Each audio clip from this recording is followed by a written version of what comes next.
no matter whether it is a book, a video game, a movie, a cartoon, or a pantomime performance. All these have one thing in common: creative writing. They require that special spark deep inside someone that allows them to take that creativity and put it down on paper or a computer screen into a form that'll appeal to its intended audience. By making a work of this kind, the creator is inviting you to be a participant in a world of their own creation, their own vision, a place where, for all intents and purposes, they are a god. For that reason though, the mind of a creative writer is simultaneously their greatest strength and their greatest weakness. Without the ability to string together a believable narrative, interesting characters, and a cast that the reader can identify with, the story can be doomed to failure from the second that the reader turns the first page, presses the play button, or starts the game.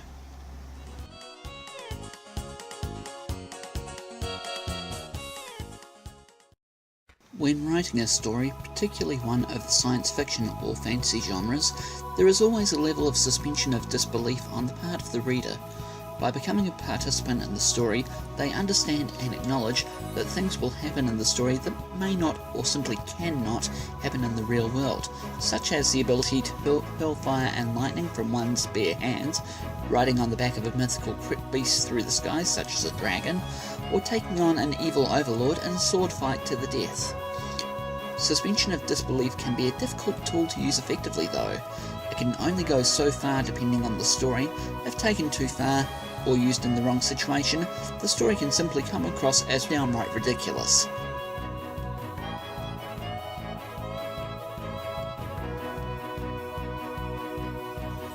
Video games, while a good avenue for creative writing, can be a tricky tool to use effectively. Console games can be used to compose epic storylines spanning several games, or a franchise that each game is its own continuity, while arcade games are intended as something that may be finished in as short as half an hour, resulting in the need for a very short, concise narrative, if one exists at all. The strongest example of games with powerful storylines are role-playing games, where the player takes on the role of the protagonist and directly influences the flow of the story. This has been expanded on vastly in recent years, with the inclusion of such mechanics as moral choice systems, allowing the player to direct their character along paths such as the path of good and righteousness, or if they want to, they can direct their player down the path of darkness.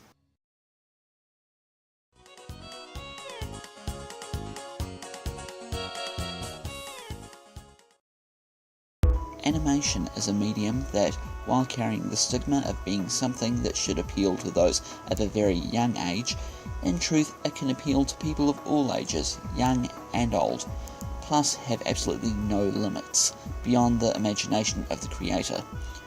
This is truly a form where the saying, "the writer is the one and only true God of his world," has particular emphasis. Every detail is on show for the audience to see.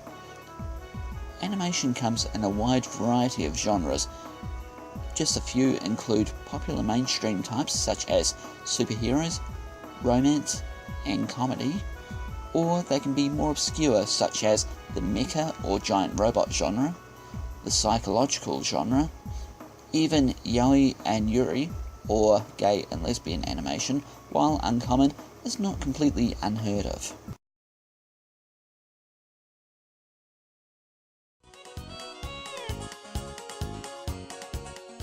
Stage performances such as plays, circus acts, or stand-up comedy can be a very powerful creative tool, and as such they can be incredibly easy or incredibly difficult for the performer to draw the audience in.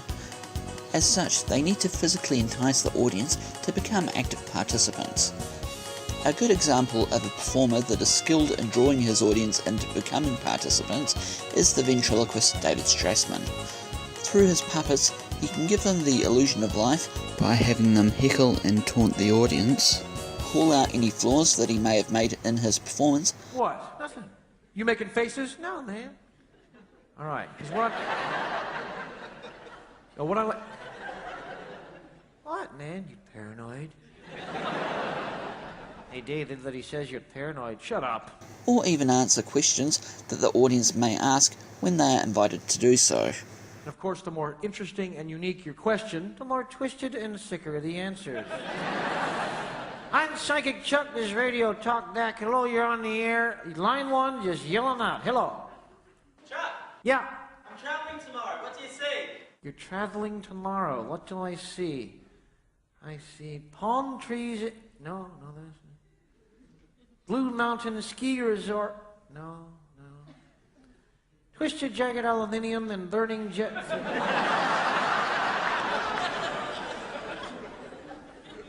Don't go. All right. Fly Qantas. Line 2. Loser. Line 9. Chuck, can you describe my next lover in 2 words?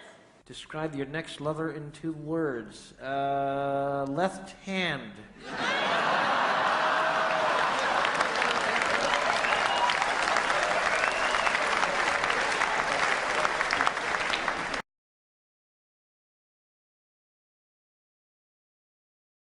The path of a creative writer is not an easy one though. One of the most common and frustrating issues that a creative writer can face is what's known as writer's block.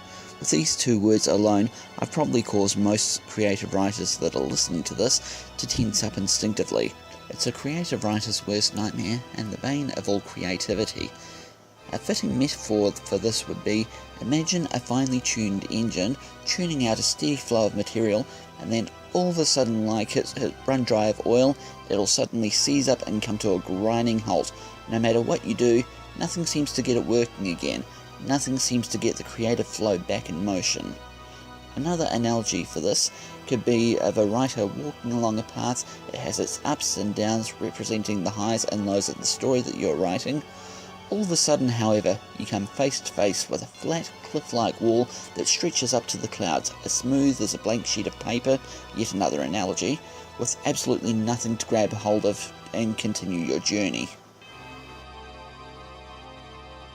As bizarre as it may sound, sometimes the best option is to simply take a step back from what you're doing and work on something completely different. Not another writing project, something else like playing a game, going for a walk, enjoying the scenery. Anything that'll get you thinking about something completely different. Forcing yourself to come up with material when your mind is simply blank is one of the worst things that a writer can do. All you're doing is guaranteeing that your work will not be the best that it can be, and that you'll not be taking the time to let your creative juices flow naturally. I hope that you've enjoyed this presentation and that it has given you a bit of insight into the mind of a creative writer and the world of creative writing. For those of you that are watching this and are planning on becoming creative writers yourself, it may have given you a bit of an idea as to some of the things that will be awaiting you in the professional world and maybe give to specialise in.